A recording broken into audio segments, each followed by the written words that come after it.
Na? Lola? Hello?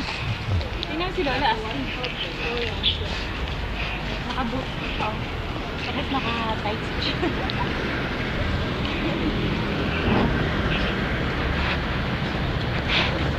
Yes. Aha. Oo. Ito.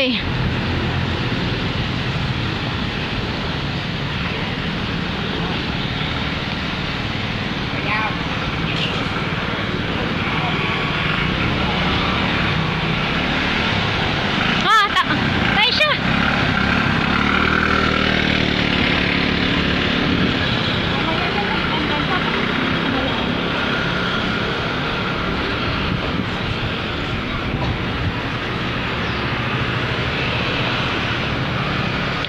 At kami po ay pupunta na ngayon sa Kabayan. Nandito kami ngayon sa isang pasilyo kung saan nakaparking mga motor, tapos kotse. Syempre, makikita nyo meron ditong ibon. Ano na ibon? Ayan. Ano lugar to? Tawian. Ayan, ganito ang bahay nila. Wala ditong squatter. Ito na squatter na nila to. Tapos motor, wala ditong jeep. Tapos ayan, mga sandals. Ano sabi mo? Wag ka lang, walang ganunan. Hindi ko to ma-upload. Sayang lang ang paghihirap ng isang kamay ko. Ay, kalahin mo may 7-Eleven dito. Ayan. Ganyan lang ang Taiwan.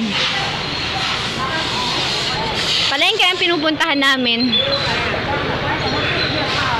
So medyo malikot ang kamay ko kasi naglalakad. Mas maganda pa ang mukha ng mga Pinoy kaysa mga Thai. Of course. Maganda ang Pinay. 7-Eleven. Where we belong. At tayo po ngayon ay nandito na naman sa kalsada kung saan meron mga sasakyan. Si Laila po ay tatawid na.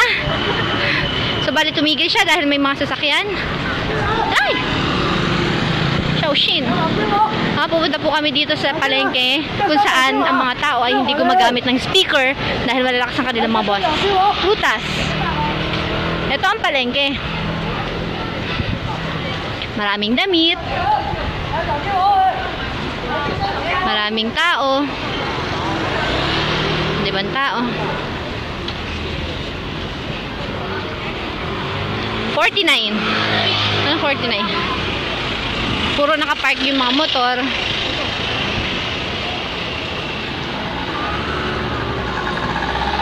Prutas. Makopa. Favorite. I love makopa. Ito siya ma. Ipay. Lai! Gusto ko na ito. Free taste. Makopa.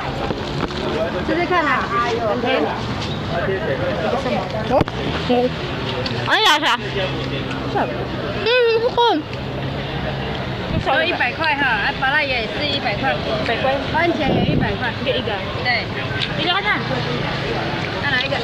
芭乐这边是光100，一个看看。Isang daan daw ang isang ganyan. Isang box. Ay, isang box, isang.